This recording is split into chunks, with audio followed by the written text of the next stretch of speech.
Sapņi spēj pacelt mūs pāri ikdienas rūpēm uz vietu, kur viss ir iespējams.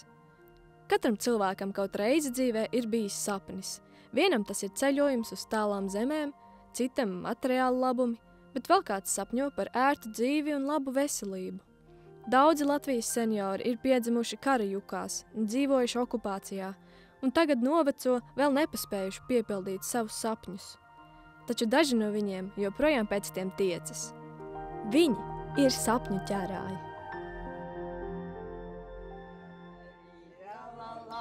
Liku bēdu zem akmeņa, pāri gāju dziedādam. Liku bēdu zem akmeņa, pāri gāju dziedādam. Ramtai, ramtai, radrīdrīde, ramtai, rīde, lalala. Ramtai, ramtai, radrīdrīde. Kāda vēlme, ko jūs vēlētos piepildīt? Nu, es gribētu sev jaunas kājas.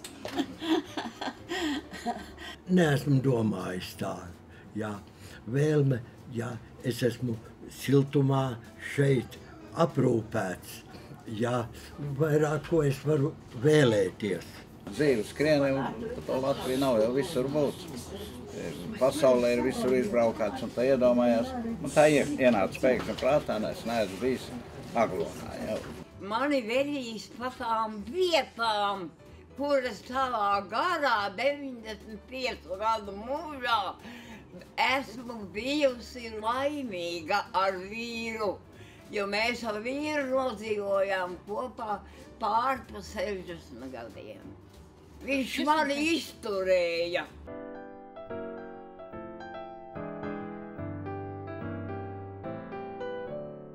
Latvijas Samariešu apvienība ir labdarības organizācija, kas īpaši rūpējas par senioriem. 2024. gada novembrī apvienība dibināja projektu Sapņu pavadonis. Tā mērķis ir piepildīt tādu cilvēku sapņus, kuriem ir grūti pārvietoties vecuma vai slimības dēļ. Apmēram gada laikā ir piepildīti jau 22 sapņi. Tālāk stāsta projekta vadītāja Laura Bulmane.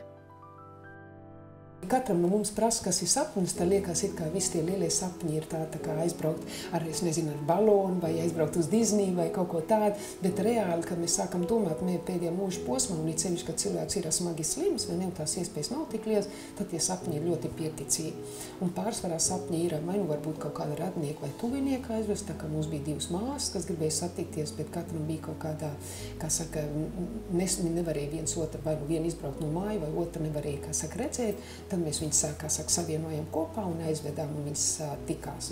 Ir nolikta ziedus pie pieminekļa, brīvības pieminekļa, kad bija, kā saka, 18. novembris, vai no zoodārs, ticiet vai nē, tas arī tāds interesants pasākums, ka laikam skaistos bērnības sapņus atcerēties, un ar dažreiz aizbraukt uz baznīcu. Mums arī bija Ziemassvētkos, tieši gribēju uz Ziemassvētku dievkalpojumu, kā saka, vēlreiz noklausīties dievkalpojumu. Mūziku ļoti daudz, teiksim, arī Dailes teātra gribam. Starp citu, Dailes teātris bija ļoti pretīmnācīgs, tāpat kā zoodārs, un palīdzēja mums arī, bet, diemžēl, cilvēciņš veselība pasliktinājās, un daudzreiz arī mēs nevaram tos sapņus, kā saka, piepildīt. Jūra ir arī ļoti viena lieta, ka mums latviešiem ir tā miera sajūta un tā jūras, kā saka, izpratni, kas ir tieši tā, tie vilnīši, un viss ir tāda lieta, kas mums visiem pie sirds, un daudziem ar tā jūra ļoti vērtīga un tāds sapnīts. Tā mašīna bija dāvana no samariešiem Vācijā. Es devu mums to iespēju iesākt šito te projektu. Mūsu projekts ir 100% tikai, kā saka, pamatā strādā no ziedojumiem, un mums arī strādā brīvprātīgie, vai ne, kā saka, gan tie, kas brauca cilvēki, vai ne, mums ar Kristaps, kas ir mūsu tehniskais cilvēks, arī viss strādā uz brīvprātīgo pamatu, arī viss apmācības, viss ir uz brīvprātīgā pamata. Mums ir divas dienas, kā saka, 3 stundas, katra 3 līdz 4 stundas apmācības, un tās apmācības ir tieši tā, kā vispirms strādāt grupā, kā, protams, strādāt ar visu aprīkojumu, kas ir tajā sapņu pavadoni, un kā tieši strādāt ar cilvēku, kas ir savā pēdējā mūža, kā saka, posmā. Tas ir tiešām tāds komandas darbs. un katram cilvēkam ir viena lieta, un vienā momentā viens kā sapņiem pārsvar, otrā momentā otrs, vai ne? Jo, protams, katram cilvēkam ir savu labās un savas, varbūt, stiprās daļas, vai ne? Un šī momentā mēs mēģinām tās stiprās daļas vairāk pacelt. Un mums katrā braucienā visi brauc 4 cilvēki, jo tajā mašīnā drīkst tikai 4 cilvēki uzturēties, vai ne? Un tad abi brīvprātīgie un ar pats dalībnieks, kā mēs saucam to cilvēku, mēs izpildām sapni, un viņa, kā saka, pavadons vai cilvēks, kas viņam brauc līdz, viss tās izmaksas tiek sekts no tā projekta. Grūti viņam kaut ko pieņemt pa brīvu, normāli cilvēks, tā, kas man tur jāmaksā, vai ne? Un tad vienkārši tas projekts daudzies ir tā, ka nē, ja man dod pa brīvu, kaut kas tā nevar būt. Bet tas ir ļoti būtiski, ka pasaka, nē, tas nav pa brīvu, ja grib tiešām, tad tu var noziedot to naudiņu, bet tas ir viens tevs prieciņš, kas ir tāds īpaši tieši, kā saka, dodas tālāk, vai ne? Kas man vispār patīk par sapņu pavadoni, ir šis brīvprātīgo princips. Jo es esmu tieši tāds pats brīvprātīgais, līdz ar to pilnīgi vienlīdzīgs ar visiem pārējiem šajā labdarības projektā. Ja? Es neesmu algots darbinieks, un tā ir tāda skaista pasaule, kur mēs visi sanākam kopā ar tik cēlu mērķi, kā piepildīt kādu sapni. Dzīve ir pilna ar paradoksiem, vai ne? Un es saskatu, ka lielas skumjas, bieži arī traģēdijas var līdzpastāvēt arī kaut kam ļoti nozīmīgam un priecīgam, vai ne? Un tas, ka kāds spēja piepildīt otra sapni, ir mums pašiem prieku nesoši un kādreiz pat dziedinoši un ļoti nozīmīgi, vai ne? Es no savas pieredzes varu teikt, ka nevienam vai ne, nekas nav svarīgāks, kā tas, ka mēs viņus ieraugam šajā brīdī un šeit un spējam būt līdzās. Un īstenībā bez tādas lielas savas dienas kārtības vienkārši būt līdzās otram. Kas mums bieži notiek, ir, ka līdz tam brīdim, ka mēs viņu jau esam uzorganizējuši, pierunājuši kādreiz, jo cilvēkiem vajag uzticēšanos, ka mēs tiešām to varam un ka viņiem nesāpēs, jo daudziem ir sāpes. Ka diemžēl tas pacienta stāvoklis ir tāds, ka viņi vairs nespēja doties šo sapni piepildīt, jo diezgan ātri slimības progresija notiek. Tā kā tad mums pašiem ar savām sērām jāsadzīvo, ka mēs nepaspējam kādam sapni piepildīt, vai ne? Bet jā, es vienmēr paturu prātā sapņu pavadoni, strādājot ar to, un tā lielā izbrīna tik daudziem ir, vai šis arī, jo mūsu pakalpojums ir bez maksas. Un viņi saka, vai šis arī būs bez maksas, un kādreiz tas prieks ir vērot, cik viņi ir aizkustināti, un varbūt vispār pirmoreiz mūžā saņemt tādu dāsnumu. Arī šis darbs ir prieka avots, lai arī ir grūtas dienas, jo tas katru dienu atgādina dzīvot šeit un tagad. Un tas katru dienu man liek milzīgi pateikties par visu. Jā. Un atgādina par to, kas tiešām ir svarīgs dzīvē. Neviens nerunā par saviem sasniegumiem, par finansēm. Tad, kad viņi skatās pretī, viņi runā par to, ko viņi mīl, ne? Kas viņiem ir svarīgs. Ja tā ir ticība, tad cilvēki arī runā par ticību vai par kaut kādu garīgo pasauli, vai ne? Un kas viņiem vēl šeit ir jāpaveic, īpaši tādās starppersonālās attiecībās, kam ir jāpiedod, kas ir jāpalaiž. Un īstenībā, kam ir jāpasaka paldies. Tātad automašīna, kas tiek izmantot projekta Sapņu pavadonis realizācijā, ir specializētais transports, kuru mēs esam saņēmuši dāvinājumā no mūsu Vācijas partneriem, Hamburgas samariešiem. Un šajā automašīnā mēs varam tātad dalībnieku, kā mēs viņu saucam, transportēt guļus uz nastuvēm, vai arī, ja cilvēks pats varbūt tomēr iekāpt, jā, tad attiecīgi vienkārši krēslā. Automašīnā mums ir gan tātad šīs nastuves, ko es pieminēju, gan arī divu veidu ratiņkrēsli.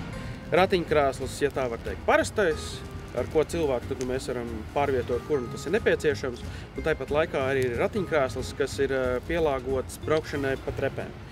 Lai attiecīgi mēs vieglāk šo mūsu dalībnieku varam tātad nogādāt, piemēram, no dzīvokļa līdz automašīnai, jeb sapņu pavadonim, kā mēs arī pašu mašīnu saucam, un varam doties tad uz šajā braucienā. Automašīnā mums ir tātad ne tikai šis te aprīkojums priekš cilvēku transportēšanas, bet arī tajā pat laikā skābekļa sistēma šeit ir elektrības padeve. Tādējādi, ja ir attiecīgas indikācijas, mēs šim dalībniekam varam nodrošināt to, ka, piemēram, ja viņam ir elpināmais aparāts vai kāda cita tipa ierīces, ja, kam ir vajadzīga elektrības padevu visu laiku, tad mēs šajā transporta līdzeklī arī varam nodrošināt.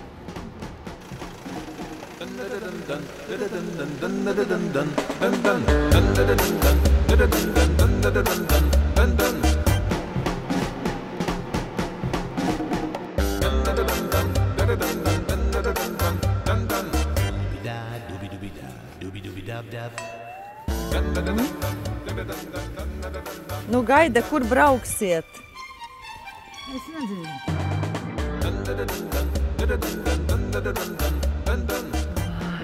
Interesē, kas notiek tur. Pamājiet ar roku. Es te biju, ja.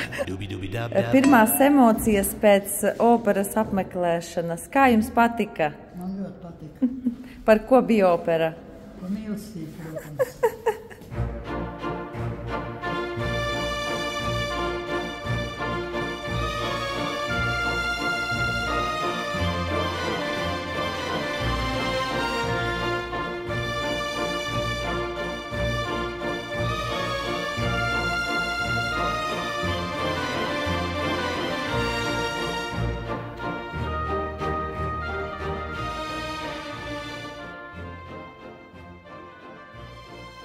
Es jūs gaidīju. Kā jums patika opera? Nu, bērni bija forši, jā. Forši. Tieši tie mazie, tie bija šausmīgi pēļi. Vai ne? Tiem es uz viņiem vien skatījos. Man vislabāk Kādas balsis skaistas nu, visiem. balss, jā. Jā. Un pirmajā rindā sēdēja gaida lieliski, vai ne? Vai jūs jūtaties laimīga pēc operas? Protams. Kā 7. debesīs ar dienas. Stāstīsiet saviem... Opera bija man vismīļākais no mūzikas. Viss, ja?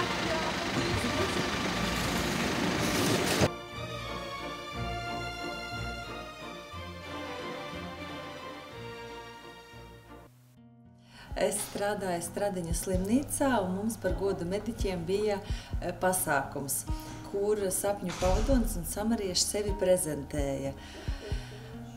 Es, ja godīgi, jau gribēju iet garām tai stacijai, viņu prezentācijas galdam, bet Laura mani uzrunāja, ka vai es nevēlos pievienoties kā volontieris sapņu pavadonim. Un es ieinteresējos, kas tas tāds ir, un izrādās, jā, ka ir tāds projekts. Viņa pastāstīja, ka viņi piepildas pēdējo sapni cilvēkiem. Un man tas bija kā tāds apgaismojums, kaut kas tāds, ko es meklēju visu savu dzīvi, kā varētu palīdzēt un tik skaists cēls mērķis šim projektam. Emocionāli tas ietekmē. Tas prasa nedaudz sagatavotību pirms tam, tas prasa tavu enerģiju un uzmanību un atbildību, bet tas sagādā tādu gandarījumu un prieku, ka tas ir tā enerģijas apmaiņa tādā veidā. Tad tas brauciens bija ļoti skaists uz Rundāles pili. Kā jau es šeit pasākumā mūsu sarunās teicu, spilgtāka atmiņa ir tāda vērtīga atziņa, kā nedrīkst palaist savu dzīvi garām, kā tā mūsu dalībniece minēja. Un viņa teica, ka jādara tas, ko gribi. Nevis tas, ko vajag vai kāds tev iesaka, bet tieši tas, ko gribi tu. Protams, palika atmiņā viņas asaras, kad viņa ir izdarījusi kaut ko tādu, kam viņa nav ticējusi, ka to var izdarīt. Viņa jau sen gribēja tur 20 gadus aizbraukt uz Rundāles pili, un viņa to nav izdarījusi. Un šeit viņa saka, es nespēju noticēt, tas ir kā sapnis.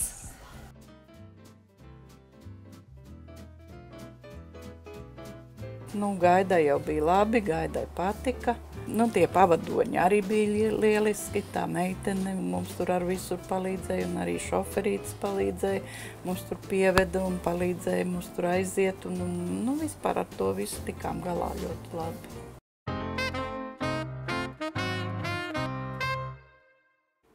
Ko lūdzu? Kāds ir jūsu vārds? Ināra. Jā. Esmu dzimusi 1930. gadā.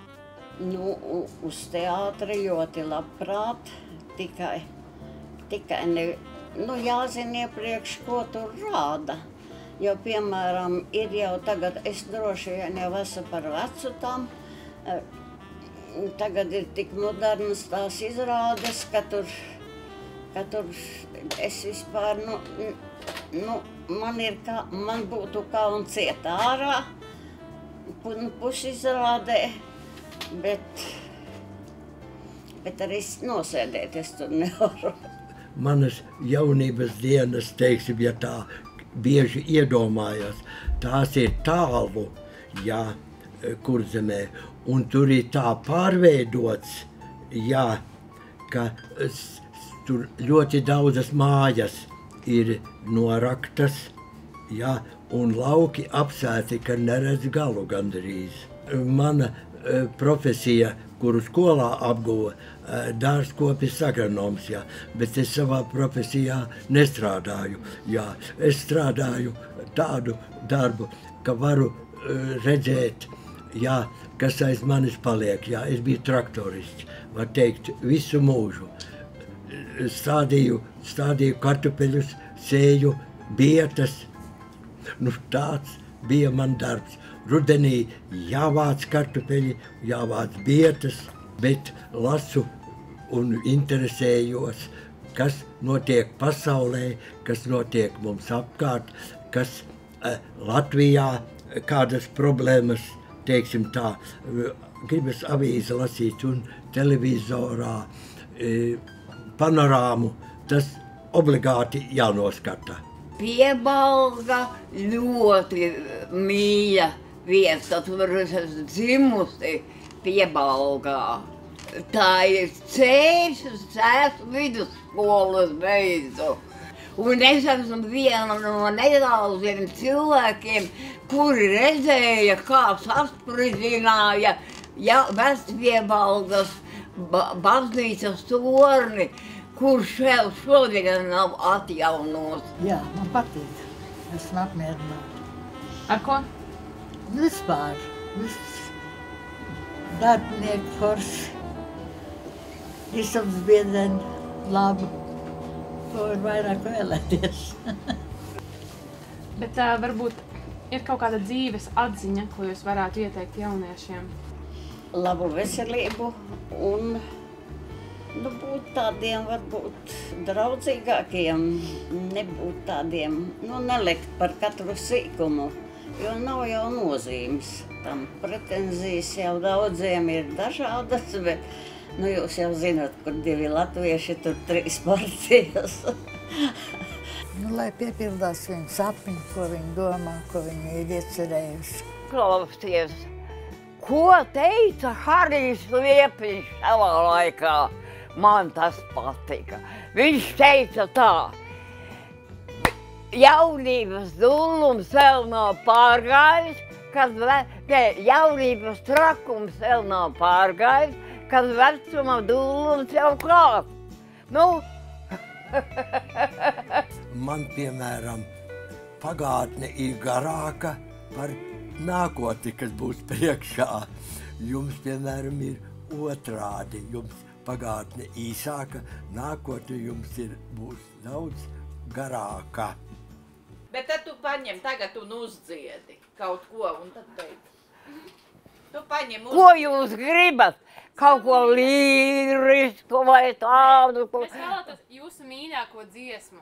Mīļākā dziesma? Vai, jau daudz pa Piebalgu es dziedu.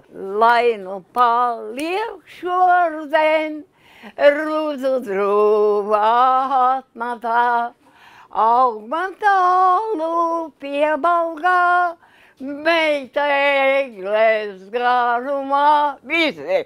Aug man tālu piebalgā, jo meita egles garumā, kā lai savu dūkano cauri sīlām mezenu, jo es meitai piebalgā devu vārdu gredzenu, jo es meitai piebalgā devu vārdu gredzenu, augstu gaisā lidojot.